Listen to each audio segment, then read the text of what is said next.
ഇന്നെനിക്ക് ഒരു WhatsApp message കിട്ടി. ഒരുപക്ഷെ നിങ്ങളിൽ പലർക്കും ഈ മെസ്സേജ് കിട്ടിയിട്ടുണ്ടാവും. എങ്കിലും ഇത് വായിച്ച സമയത്ത് ഇതിലെ ചില കാര്യങ്ങൾ നിങ്ങളുമായിട്ട് സംവദിക്കണം എന്നെനിക്ക് തോന്നി. അതിന്റെ കുറച്ച് ഭാഗം ഞാൻ വായിക്കാം.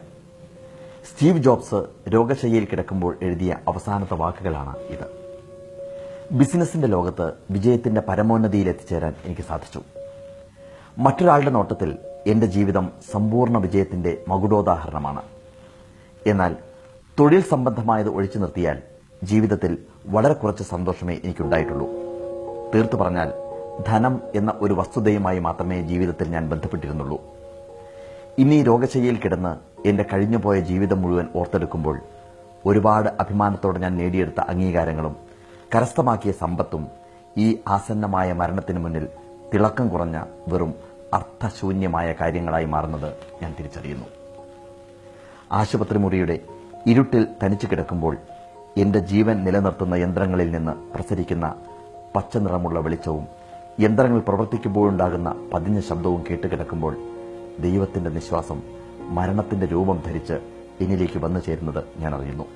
ഇപ്പോൾ എനിക്കറിയാം, ഒരായുസ്സിന് ആവശ്യമായതിൽ അധികം സമ്പത്ത് വാരിക്കൂട്ടാനുള്ള പരക്കം പാച്ചിലിനിടയിൽ ധനവുമായി നേരിട്ട് ബന്ധമില്ലാത്ത ജീവിതത്തിലെ മറ്റു ചില കാര്യങ്ങൾക്ക് വേണ്ടിയും നമ്മൾ അല്പസമയം ചിലവഴിക്കേണ്ടതുണ്ട് എന്ന്.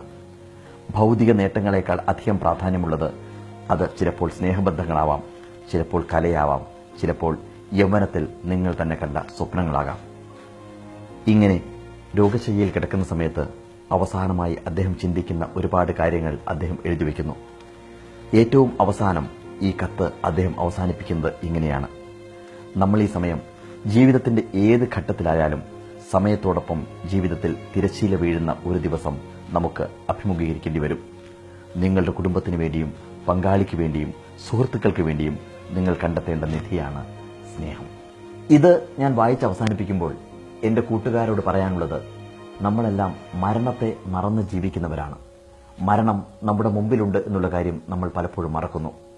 മരണത്തെ കാത്ത് അവസാനം നമ്മൾ കിടക്കുന്നൊരു കിടപ്പിൽ നമ്മുടെ സ്വർഗവും നരകവും എത്തിച്ചേരുന്നത് അവിടെയാണ്. ജീവിതത്തിൽ ഒരുപാട് നന്മകൾ ചെയ്തു കഴിഞ്ഞാൽ, ഒരുപാട് സ്നേഹം പങ്കുവച്ചു കഴിഞ്ഞാൽ നമ്മൾ സ്വർഗതുല്യരായി മരിക്കുന്നു. അതേസമയം ഒരുപാട് കുറ്റം ചെയ്തു കഴിഞ്ഞാൽ കുറ്റബോധത്തോടുകൂടി മരിക്കേണ്ടി വരും നമുക്ക്. പൂക്കൾ മേലോട്ടെറിഞ്ഞാൽ പൂക്കൾ താഴേക്ക് വീഴും, കല്ലെറിഞ്ഞു കഴിഞ്ഞാൽ കല്ല് താഴേക്ക് വീഴും. അതുകൊണ്ട് തന്നെയാണ് തിരുക്കുറലിൽ ഇങ്ങനെ പറയുന്നത്: കാലം എല്ലാം ഒരിക്കൽ തിരിച്ചു ചോദിക്കും, നിന്റെ സൗന്ദര്യവും സമ്പത്തും ആയവും വ്യയവും എല്ലാം കാലം തിരികെ വാങ്ങും. അൻപേ ശിവം, അൻപാക പേശു, ഇനിമയാക പേശു, ഉണ്മയേ പേശു, നന്മയേ പേശു, മെതുവാക പേശു, ചിന്തിത്ത് പേശു, സഭയറിന്ത് പേശു, പേശാതിരുന്നും പഴക് എന്ന് പറയുന്നത് തിരുക്കുറലിലാണ്. തീർച്ചയായിട്ടും ഒരുപാട് മഹാന്മാർ മരിക്കുന്ന സമയത്ത് ഒരുപാട് ദുഃഖത്തിന് അടിമകളായിരുന്നു. രവീന്ദ്രനാഥ ടാഗോർ അദ്ദേഹം മരിക്കുന്ന സമയത്ത് അദ്ദേഹം ഒരുപാട് വിലപിച്ചിരുന്നു എന്ന് കേട്ടിട്ടുണ്ട്. അദ്ദേഹത്തിന്റെ ശിഷ്യൻ അദ്ദേഹത്തോട് ചോദിച്ചു, എന്തുകൊണ്ടാണ് അങ്ങ് കരയുന്നത്? അങ്ങ് നൊബേൽ സമ്മാനം പോലും കൊണ്ടുവന്നു, ഗീതാഞ്ജലി എന്ന പുസ്തകം ഈ ലോകം മുഴുവൻ വായിച്ചു, പിന്നെന്തുകൊണ്ട് അങ്ങ് കരയുന്നു എന്നുള്ളത്. ടാഗോർ പറഞ്ഞത് ഇതാണ്: എനിക്ക് ഒരു ദിവസം കൂടി ജീവിക്കണമെന്നുണ്ടായിരുന്നു. അങ്ങനെയാണെങ്കിൽ ഞാൻ എന്റെ മനസ്സിൽ ആഗ്രഹിച്ച വരികൾ എനിക്ക് എഴുതാമായിരുന്നു എന്നുള്ളത്. ആരും ഈ ഭൂമിയിൽ നിന്ന് വിട്ടുപോകുന്നത് മുഴുവൻ ജീവിതം ആഗ്രഹിച്ചതുപോലെ ജീവിച്ചു തീർത്തിട്ടല്ല.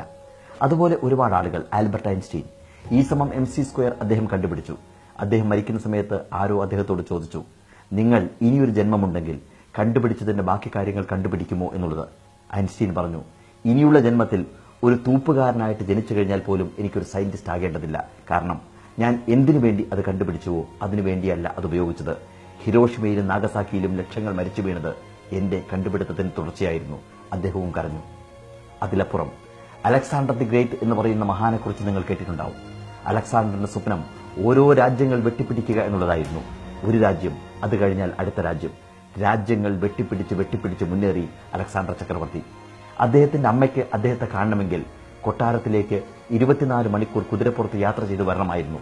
അമ്മ കുറിപ്പ് കൊടുത്തേക്കുമായിരുന്നു, എന്റെ മകനെ, എനിക്ക് നിന്നെ ഒന്ന് കാണണം എന്നുള്ളത്. അലക്സാണ്ടർ പറയും, അമ്മേ, ഒരു രാജ്യം കൂടി.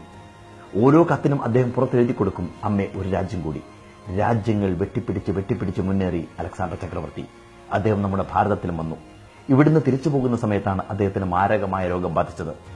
മുത്തും മരതകവും മാണിക്യവും പവിഴവും പതിച്ച കട്ടിലിൽ ലോകത്തിലെ ഏറ്റവും വില കൂടിയ കൊട്ടാരത്തിൽ അദ്ദേഹം മരണത്തെ കാത്ത് കിടക്കുകയായിരുന്നു. ചുറ്റും ഡോക്ടർമാർ കൂടി നിൽക്കുന്നുണ്ടായിരുന്നു. അവർ അദ്ദേഹത്തിന്റെ കയ്യിൽ പിടിച്ചു നോക്കിക്കഴിഞ്ഞതിന് ശേഷം പറഞ്ഞു, മിസ്റ്റർ അലക്സാണ്ടർ, നിങ്ങൾ 8 മണിക്കൂറിനുള്ളിൽ മരിക്കാൻ പോകുന്നു എന്നുള്ളത്. അദ്ദേഹത്തിന്റെ കണ്ണുകൾ നിറഞ്ഞൊഴുകി, ചുണ്ടുകൾ വിറച്ചു.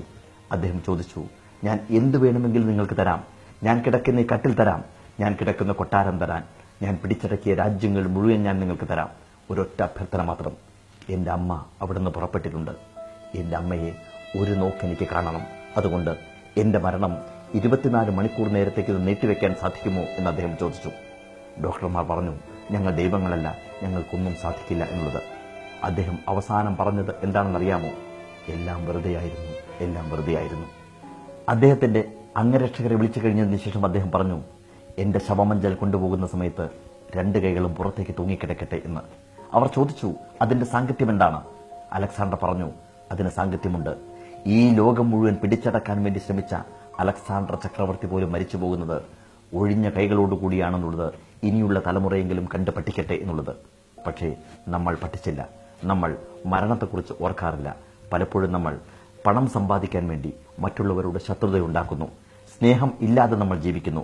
നമ്മൾ പലപ്പോഴും സ്നേഹിക്കാൻ മറന്നുപോകുന്നു. അതുകൊണ്ട് ഒരൊറ്റ വാക്ക് മാത്രം, എല്ലാവരെയും ഹൃദയപൂർവ്വം നമുക്ക് ആശ്ലേഷിക്കാം, സ്നേഹിക്കാം.